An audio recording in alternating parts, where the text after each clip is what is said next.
ಪ್ರಿಯ ನಿರೀಕ್ಷಕರೇ ನಮಸ್ಕಾರ. ಬೀರ್ಬಲ್ನ ವಿಶೇಷ ಕಾರ್ಯಕ್ರಮಕ್ಕೆ ಆತ್ಮೀಯವಾದ ಸ್ವಾಗತ.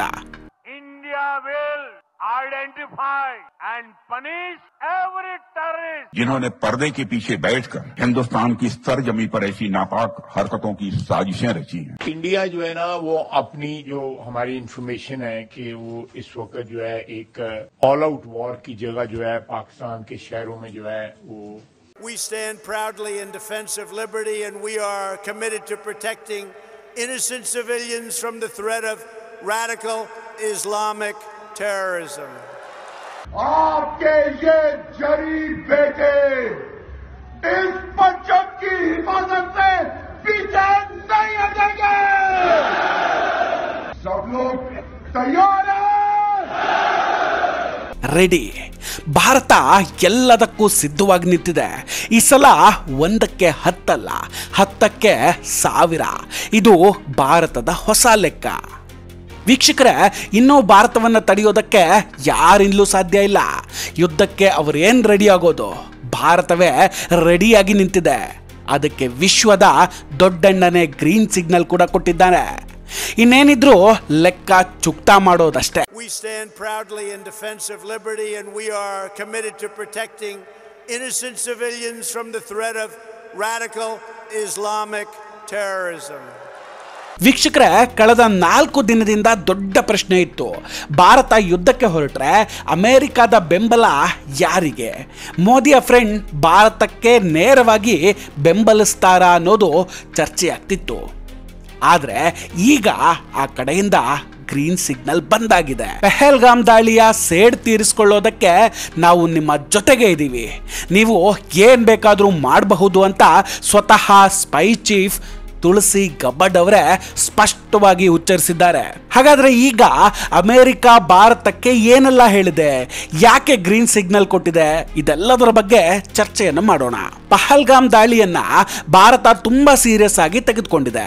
ಪಾಕಿಸ್ತಾನವನ್ನ ನಮ್ಮ ಸೇನೆ ಎಷ್ಟರ ಮಟ್ಟಿಗೆ ಕೆಣಕ್ತಾ ಇದೆ ಅಂದ್ರೆ, ಒಂದು ಸಲ ನೀವು ಭಾರತೀಯ ನೇವಿಯ ಸೋಷಿಯಲ್ ಮೀಡಿಯಾ ಅಕೌಂಟ್ ನೋಡಿದ್ರೆ ಗೊತ್ತಾಗ್ಬಿಡುತ್ತೆ. Mission ready, any time anywhere anyhow. ಪಾಕಿಸ್ತಾನವನ್ನ ಹೀಗೆ ತಾಕತ್ತಿದ್ರೆ ಮುಟ್ಟಿ ನೋಡಿ ಉಡಾಯಿಸ್ಬಿಡ್ತೀವಿ ಅಂತ ತುದಿಗಾಲಲ್ಲಿ ಭಾರತೀಯ ಸೇನೆ ನಿಂತ್ಕೊಂಡಿದೆ. ಇನ್ನೊಂದು ಕಡೆಯಲ್ಲಿ ಭಾರತ ಸರ್ಕಾರ ಪ್ರಪಂಚದ ಹಲವಾರು ದೇಶಗಳನ್ನ ಒಟ್ಟಿಗೆ ಸೇರಿಸೋ ಕೆಲಸ ಕೂಡ ಮಾಡ್ತಿದೆ. ಈಗ ಅಮೆರಿಕ ಅಫಿಷಿಯಲ್ ಆಗಿ ನಾವು ಭಾರತದ ಪರ ಇದ್ದೇವೆ ಅಂತ ಡಿಕ್ಲೇರ್ ಕೂಡ ಮಾಡಿದೆ. ಅಮೆರಿಕದ director of national intelligence chief Tulsi Gabbard ಪಹಲ್ಗಾಮ್ನಲ್ಲಿ 26 ಹಿಂದೂಗಳನ್ನು ಗುರಿಯಾಗಿಸಿ ಕೊಂದ ಭೀಕರ ಇಸ್ಲಾಮಿಸ್ಟ್ ಭಯೋತ್ಪಾದಕ ದಾಳಿಯನ್ನು ಎದುರಿಸೋದಕ್ಕೆ ನಾವು ಭಾರತದೊಂದಿಗೆ ಒಗ್ಗಟ್ಟಿನಿಂದ ನಿಲ್ತೇವೆ. ಈ ಭೀಕರ ದಾಳಿಗೆ ಕಾರಣರಾದವರನ್ನ ಬೇಟೆಯಾಡುವಾಗ ನಾವು ನಿಮ್ಮೊಂದಿಗಿದ್ದೇವೆ ಮತ್ತು ನಿಮಗೆ ಬೆಂಬಲ ನೀಡ್ತೇವೆ ಅನ್ನೋದನ್ನ ಟ್ವೀಟ್ ಮಾಡಿ ಸ್ಪಷ್ಟವಾಗಿ ಹೇಳಿದೆ.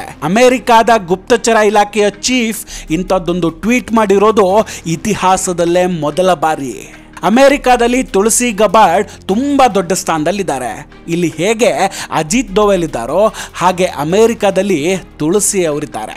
ಯಾಕಂದ್ರೆ ಅಮೆರಿಕದಲ್ಲಿನ ಎಲ್ಲ ಗುಪ್ತಚರ ಇಲಾಖೆ ಇವರ ಕಂಟ್ರೋಲ್ನಲ್ಲಿರುತ್ತೆ.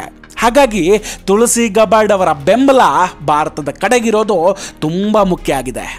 ಹಾಗಾದ್ರೆ ಅಮೆರಿಕದ ಬೆಂಬಲದ ಮಹತ್ವ ಏನು, ಏನಾಗುತ್ತೆ ಇದರಿಂದ? ಅವರ ಈ ಹೇಳಿಕೆ ಪ್ರಕಾರ ಅಮೆರಿಕ ಭಯೋತ್ಪಾದನೆ ವಿರೋಧಿಸಿ ಬೆಂಬಲವನ್ನು ಸೂಚಿಸುತ್ತೆ. ರಾಜತಾಂತ್ರಿಕ ಭಾಷೆಯಲ್ಲಿ ಈ ರೀತಿ ಹೇಳಿಕೆ ನೀಡೋದು ತುಂಬಾ ಅಪರೂಪ ಆಗಿರುತ್ತೆ. ಮುಂಬರೋ ಸಮಯದಲ್ಲಿ ಇಂಡೋ US ಇಂಟೆಲಿಜೆನ್ಸ್ ಕೋಆಪರೇಷನ್ ಹೆಚ್ಚಾಗಲಿದೆ. ಭಾರತ ಪಾಕಿಸ್ತಾನದ ವಿರುದ್ಧ ಸೇಡ್ ತೀರಿಸಿಕೊಳ್ಬೇಕು ಅಂದ್ರೆ ಅಮೆರಿಕದ ಇಂಟೆಲಿಜೆನ್ಸ್ ಶೇರಿಂಗ್ ಬಹಳ ಮುಖ್ಯ ಆಗಿರುತ್ತೆ. ಸೊ ಮುಂದೆ CIA, NSA ಮತ್ತು DIAಗಳು ಪಾಕಿಸ್ತಾನದ ಹ್ಯಾಂಡ್ಲರ್ಗಳಾದ TRF, LETಗಳ ಡಾಟಾ ಹಾಗೂ ಇನ್ಫಾರ್ಮೇಶನ್ಗಳನ್ನು ಭಾರತದ ಇಂಟೆಲಿಜೆನ್ಸ್ ಏಜೆನ್ಸಿಗೆ ನೀಡುತ್ತೆ.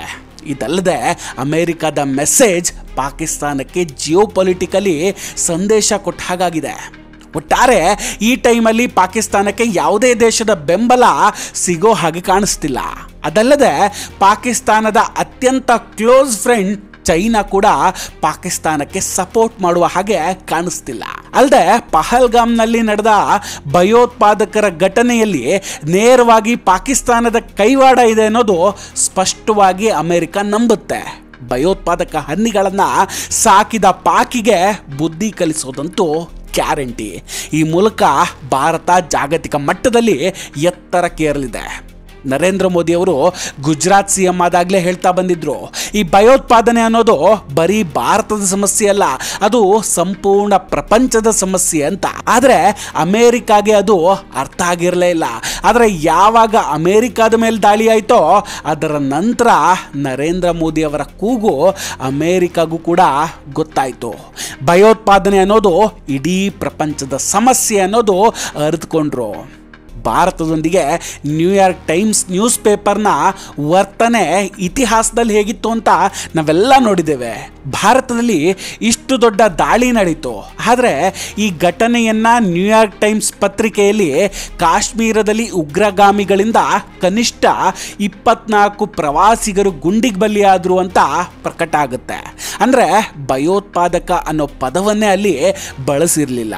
ಆದರೆ ಅಮೇರಿಕಾದ ಟ್ರಂಪ್ ಆಡಳಿತದ ಹೌಸ್ ಫಾರಿನ್ ಅಫೇರ್ಸ್ ಆ ಲೈನನ್ನು ಸರಿಪಡಿಸಿ ಉಗ್ರಗಾಮಿ ಬದಲು ಆತಂಕವಾದಿ ಅಂತ ಟ್ವೀಟ್ ಮಾಡಲಾಗಿದೆ. ಹಾಗೂ ಅದು ಭಾರತ ಅಥವಾ ಇಸ್ರೇಲ್ ಆಗಿರಲಿ, ಭಯೋತ್ಪಾದನೆಯ ವಿಷಯಕ್ಕೆ ಬಂದಾಗ ನ್ಯೂಯಾರ್ಕ್ ಟೈಮ್ಸ್ ವಾಸ್ತವ ಘಟನೆಯನ್ನು ತೆಗೆದುಹಾಕುತ್ತೆ ಅಂತ ಹೇಳಿದೆ. ಒಟ್ಟಾರೆ ಟ್ರಂಪ್ ಆಡಳಿತ ಹುಡುಕಿ ಭಾರತವನ್ನು ಬೆಂಬಲಿಸುವಂತಹ ಪ್ರಯತ್ನ ಮಾಡ್ತಿದೆ. ಅಷ್ಟಕ್ಕೂ ಈ ಉಗ್ರಗಾಮಿ ಹಾಗೂ ಭಯೋತ್ಪಾದಕರ ನಡುವೆ ಇರುವಂತಹ ವ್ಯತ್ಯಾಸ ಏನು?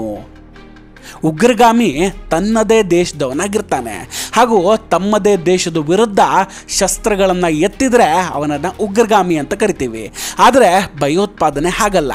ಅವರು ನಮ್ಮ ದೇಶದಿಂದ ಬೇರೆ ದೇಶದ ಒಳಗೆ ನುಗ್ಗಿ ಭಯವನ್ನು ಸೃಷ್ಟಿಸ್ತಾರೆ. ಇಂಥವರನ್ನು ಭಯೋತ್ಪಾದಕರು ಅಂತ ಕರೀತಾರೆ. ಉಗ್ರಗಾಮಿಗಳ ಬಗ್ಗೆ ಒಂದು ವಿಶೇಷ ಏನಂದರೆ, ಅವರು ಯಾವುದೇ ಕಾರಣಕ್ಕೂ ಸಾಮಾನ್ಯ ಜನರ ಮೇಲೆ ದಾಳಿ ಮಾಡೋದಿಲ್ಲ.